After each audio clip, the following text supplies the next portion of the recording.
Welcome to Raise the Line with Osmosis.org, seeking solutions with leading experts on how to increase healthcare capacity so people can get the care they need during the COVID-19 crisis and beyond.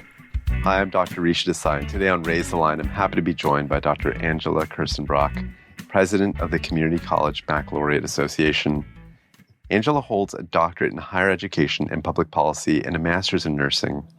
She's been involved with workforce education programs and has developed nearly 30 degrees and certificate programs, including baccalaureate programs in nursing, health sciences, and information systems. In her current role, Angela is focused on leading the CCBA in its mission to help learners get prepared for family-sustaining careers. Thanks so much for being with us today. Thank you for asking me. Well, I'd like to start with just kind of asking about how you're doing, how your family is doing during COVID. A lot of things are topsy-turvy, so I'd like to start there. Well, thank you for asking. I think we're doing pretty well. You know, it's been a while, so we've gotten used to all of this, and we're nearing the end. And also, we're in Florida, so the rules are a little bit different here. You know, we've got beautiful weather. You could be outside a lot. Restaurants are open, so we're all doing fine. We've been very lucky. A few of our family members have gotten COVID, but everybody's recovered fully. How about you and your family? Yeah, similar. So I'm in Oakland, California, and so it's been more locked down than it sounds like things are in Florida at the moment. And having said that, similarly, my own family is doing quite well. And I think right now that's the biggest blessing is just making sure we all get through this safely and, safe and sound. So I appreciate you asking as well.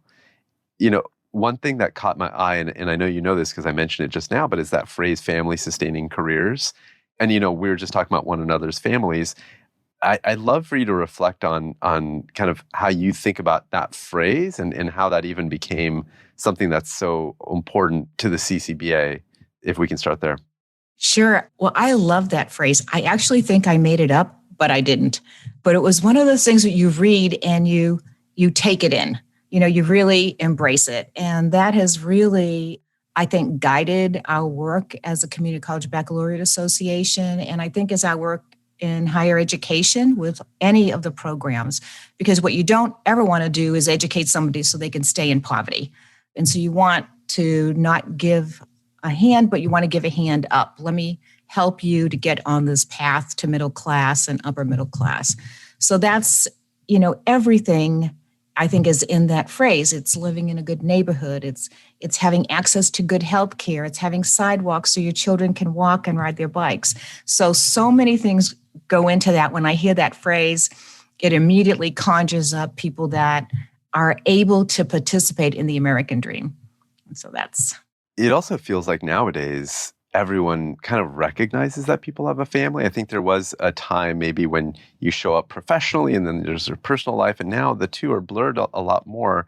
And people recognize that, you're not just this person that shows up from maybe 8 to 5 or 9 to 5, but that you have this other side of you, this family that you have to care for and think about as well. And that's just such an important change that I think this happened. Have you noticed that also? Well, I think as women, we're always constantly thinking of that. So you're at work and you're juggling dentist appointments and soccer practice and all of those kinds of things.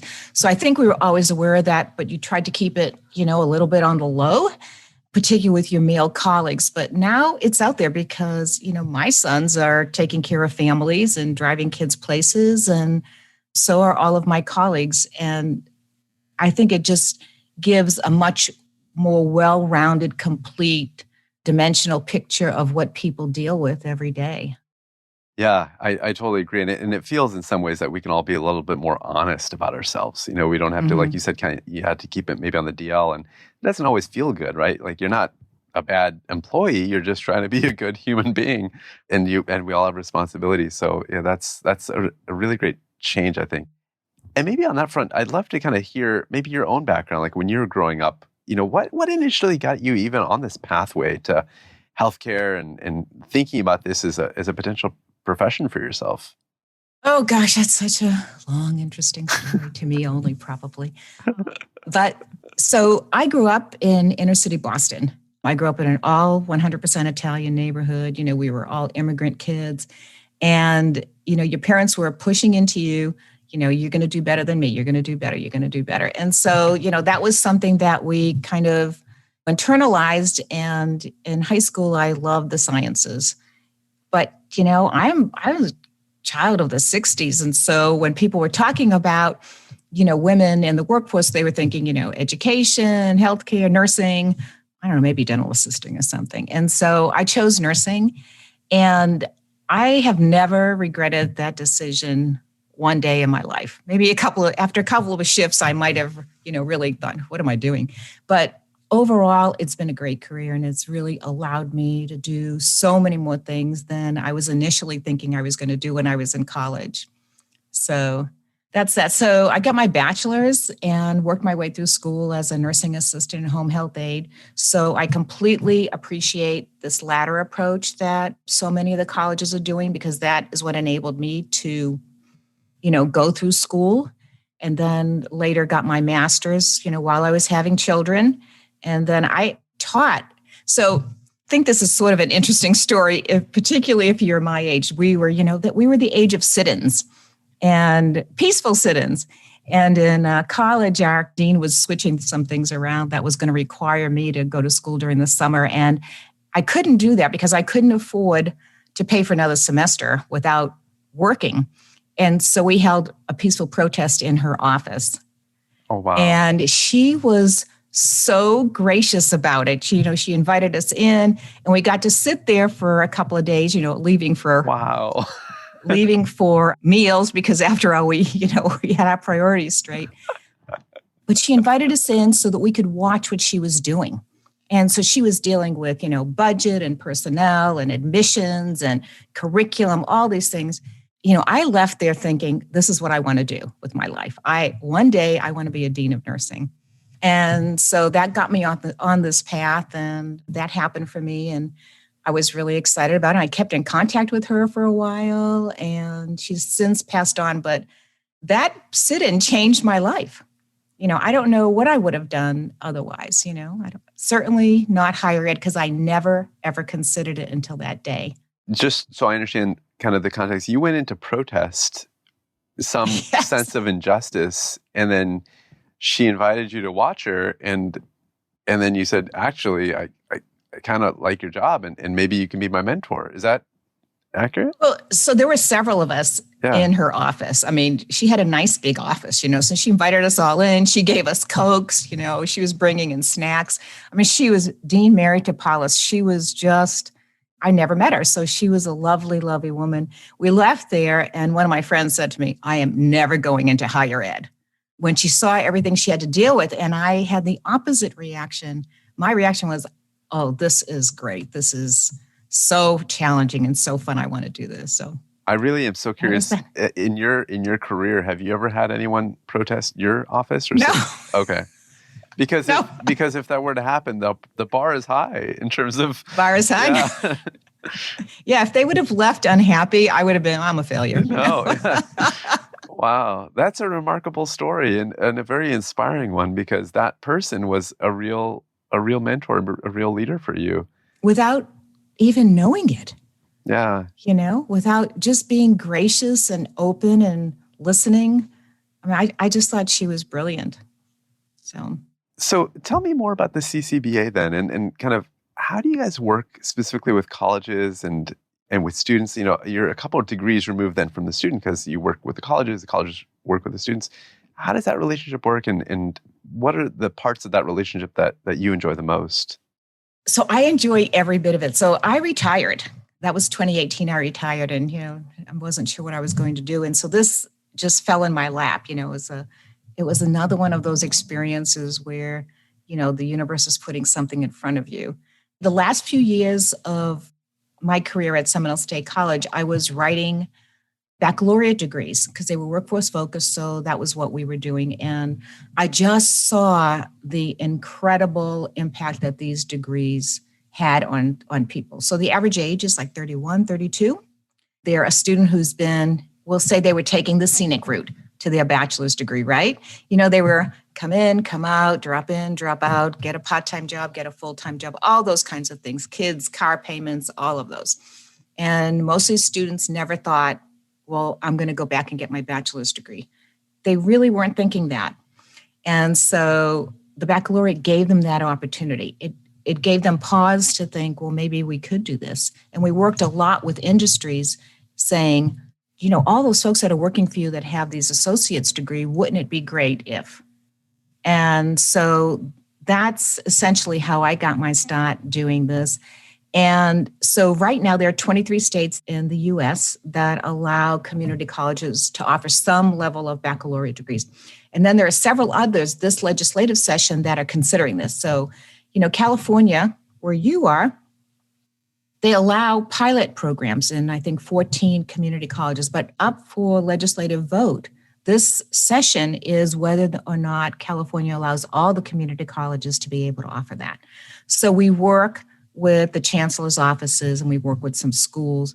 Arizona is doing something similar in that they're trying to get legislation to approve community colleges for the first time offering baccalaureate degrees in Arizona. And so we work with legislators, we work with colleges, we work with the community college associations and different groups helping to, work on legislation that brings about a win-win for the universities. Because this isn't an us or they. This isn't what that is. There are enough people in the United States who still need a baccalaureate degree that we don't have to have that discussion anymore, I think. And so we work on the wording and the rules for that. And then once colleges get the baccalaureate degree, then, okay, how do you develop a proposal? How do you work with your industry? Make sure you use labor market data. You don't want to start a baccalaureate degree, people get a bachelor's, and then there's no jobs. So we're promising you finish this degree, there are going to be well-paying jobs for you. And if we promise that, then we need to make sure we do everything we can to keep that promise. So that's what we're all about. And so we do some consulting kinds of things. People call us on the phone, write us letters. We have a website that's a lot more active now than it used to be. We do some social media stuff. And then we have our conference, which starts next Tuesday at 12 noon Eastern time. So those are the kinds of things that we do, and we're doing an inventory of every state, every college, every program that every college has, and the best practices so that people don't have to reinvent the wheel, just improve upon the wheel. So those are some of the things we do. I mean, that's a lot of work, and it's also such incredibly important timing, right? Because unemployment has obviously recently spiked. You've got a new administration in power in the US, and so I'm curious, you have 23 states that have said, yes, we like this idea, 27 that are maybe not there yet. What is the main concern, if you could call it that, from the 27 states? Or what are the main concerns that you and your team kind of, obviously with your experience, can help navigate or often some insights into? Sure. Well, I think let's start, if you don't mind, we'll start with the driving factors. What pushes a state to do this? And I think a state like Wyoming, when they moved away from coal, there were a lot of people who lost jobs, industries that closed, not overnight, but we could use that term. And so the state of Wyoming is thinking, what are we going to do now? What are our economic goals? How are we going to thrive as a state? And so one of the pieces to that is, what kind of baccalaureates do we need? What kind of industries are we trying to recruit, into our state or grow our own? What kind of people do we need? Where are they going to get the skills and education? So, to approach it from an economic development standpoint, I think is really a really great position. So there's that. And then there's other states that are looking at their attainment rates and saying, gosh, we really need to work on these attainment rates where our income levels of this, all of those things, the percentage of Black males that are getting a baccalaureate degree are really low. So how can we work on that? I think when we take the perspective of what is it that the state is trying to accomplish, what is a community trying to accomplish, then I think the community college baccalaureate is one strategy. So that doesn't dismiss at all what the universities are doing. It doesn't dismiss at all what vocational certificates do. This is just another pathway. And so that's the perspective that we take. Sometimes the universities are concerned, okay, duplication of degrees. It's an enrollment game where everybody's hurting right now for enrollment. So universities don't want to lose more enrollments. I think those kinds of things, hey, this is our space, you stay in your space, we'll stay in our space. That kind of approach. I tend to just say, no, I completely get all of these things. I mean, I understand them. I worked at a university, I understand. but how about if we do this? Nursing, they all have nursing programs. And most of them have RN to BSN programs. And so you would say, well, we already have these programs. Why do we need more? Well, you need more because you're not accepting the 3.2 student. The student who has a 3.0 because they were also working in a family and all of these other reasons, And so it's that student who's falling between the cracks. And so I think that that's a legitimate reason to have these baccalaureate degrees. So that's typically it. And we try to have win-win. I had a president, Ann McGee, and every time we were going to do something controversial, she would hold us up and say, well, what's the win-win for the other group? Now, that would take us, a long time to try to figure out that win-win, but I thought it was such a great practice. And so for universities, it's, well, let's develop a seamless baccalaureate to master's program. Let's do cohort programs. Our faculty need doctorates. We can have joint faculty share positions. So there's all kinds of ways that you can have a win-win for students. Because the student who says, I was never going to the university, they may be the same student in 3 years that says, I bet I can get my master's. And now that I've done this, my children are going to do this. Right? So it's a long game. I know it's a long game, but our industries have to help support this. Our universities have to be brave and allow community colleges to do this. And we just need to work in partnerships with those goals of family sustaining wages, economic development, health for everybody.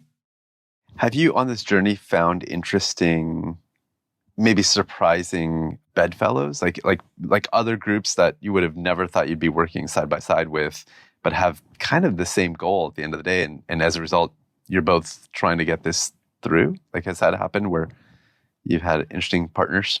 So only over the past 2 years have we been looking for partners. And there's so many of them, and everything always comes from a place of need. So labor data, really, you need good, strong third-party labor data to prove your point, prove your case. And so EMSI, we work with an economic modeling company, EMSI. They're a sponsor of ours. And so they help schools prove the case. Recruiting adult students, that's a completely different game. Yeah. You're not having a pizza night at the high school. That's not going to work, right? And so we have to look for organizations that really understand adult learners. Interact is one of those companies. Western Governors, you would think Western Governors and CCBA would be competitive, but we're not, because we both understand that we need to have multiple pathways to the baccalaureate degree and advanced degrees. And so we work together. I think everybody who's a partner for us, NISOD, which is a National Instructional, Ed Leach, I'm so sorry. But anyway, they're the group that does staff development, staff and faculty development. So, with them, it's how do you get your faculty and your staff ready for this next level of teaching and offering baccalaureate degrees on your campus?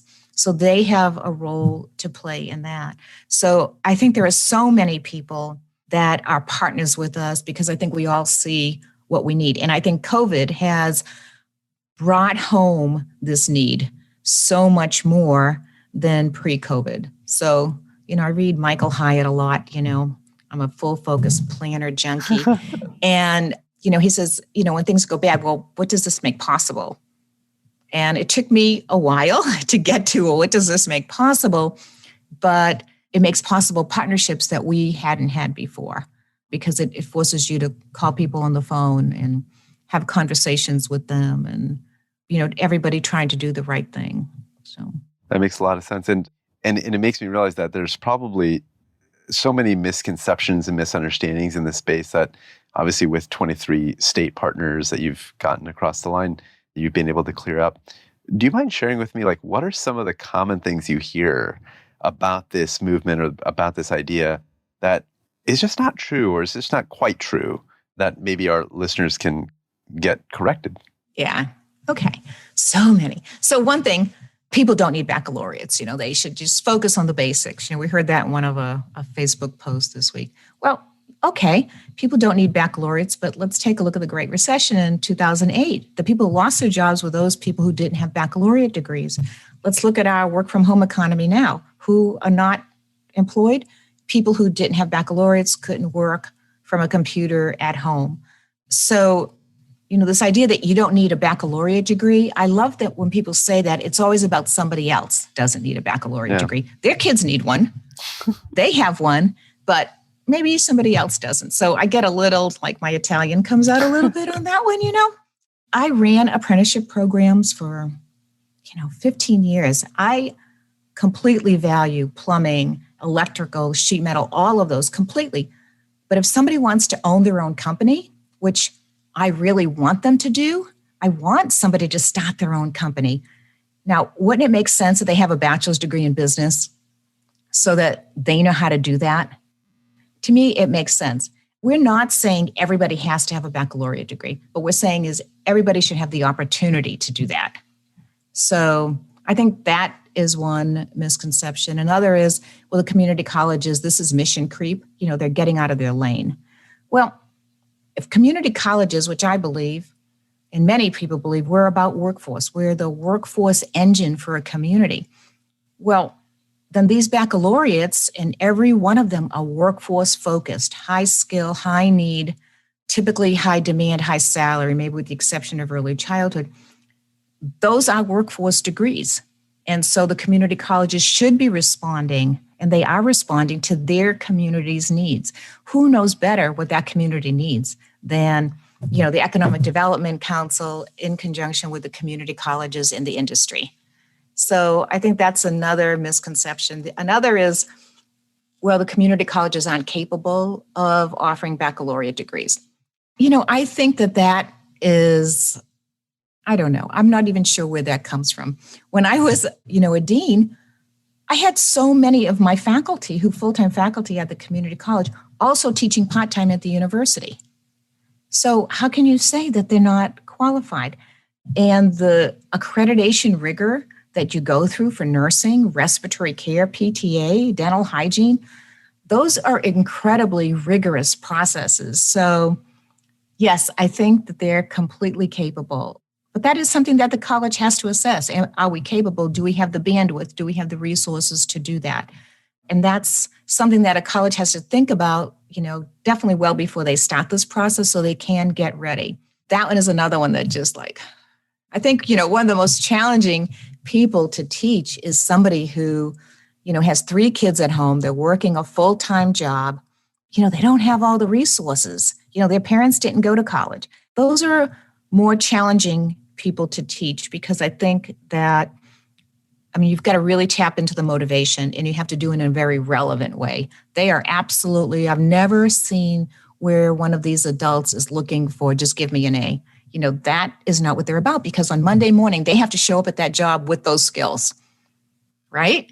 And so I see them as being so much more motivated than maybe the 18, 19-year-old who's not really sure what they're going to be doing yet, Yeah. Hitting all my passions. No, I can see that. And I definitely appreciate the fact that your passion is coming through because especially with adult learners, I think that the moment something is not relevant, they recognize that the time spent could be time spent with their child or with their significant other or with their parent. And that oftentimes is not as true for a younger learner. That's a very direct kind of realistic thing. Like if I'm not learning, you're not just not preparing me, but I literally just lost an hour with my kid. And that trade-off just wasn't worth it. So you got to be able to step up your learning game. So I think your points are really well taken. Then maybe as a final point, you've had such a cool career. And I love the anecdote you shared about how you kind of got spurred on into this field.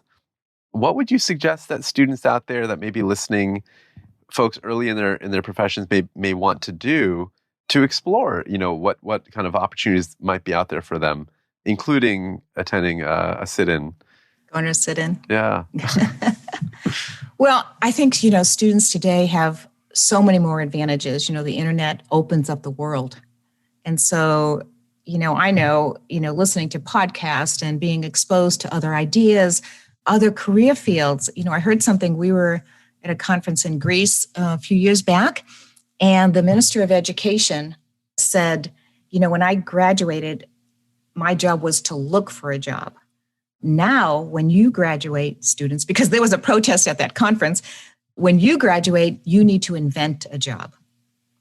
And so I would say continue looking, do things the way you want to do them, manage your life the way you want to manage your life. But there's so much knowledge out there. You've got to be willing to learn something new every single day to keep learning. I'm old school, so I'm going to say get your master's, get a doctorate, contribute back to society. But the biggest thing is to continue learning and don't be afraid of failure. If you don't fail, it means you just tried to do something easy, and that is not going to serve you. So I don't know, is that a good enough answer? That's a lovely answer. When you said you're old school, I thought you were going to say be better than your parents, because you had mentioned that your parents said that to you. Yeah. But I think that your advice is spot on. That's easy for them, right? That's easy. Yeah, exactly. Be better than the generation that preceded you. No, I think that's a really interesting point about, there was a time when you would kind of be assigned a job, and nowadays people talk about figuring out what your job is going to be based on the problems that you see in the world. And that's a wonderful point. So thank you for making it. It's that intersection between a problem that you see in the world and your passion. And if you can intersect those and live in that space, that's a great life. It is. And sometimes that space moves and shifts. And so just making sure that you're adaptable and able to kind of move and shift with it is key. And sometimes that means going back and getting more education, like you said, as an adult learner to kind of reskill and retool, because that mantra of like lifelong learning, it's so true today in a way that it just wasn't as true, I feel, a generation or two ago. I'm a nurse. You've got to keep up your license. We only have a requirement of 24 contact hours. But, 18 months ago, we weren't thinking about COVID. Look how much we've learned just in this span about COVID and delivering care to folks. So, well, thank you very much for joining us today. That was a delightful insight into your life and your perspective. I appreciate you sharing that with us. Well, thank you for inviting me. I really appreciate that. I'm Dr. Isha Desai. Thanks for checking out today's show. Remember to do your part to flatten the curve and raise the line. We're all in this together.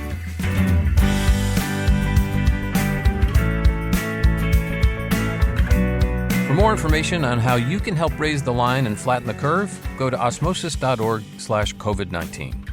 If you like this podcast, please share it on your social channels. You can also subscribe to the series and check out all of our podcasts at osmosis.org/raisethelinepodcast.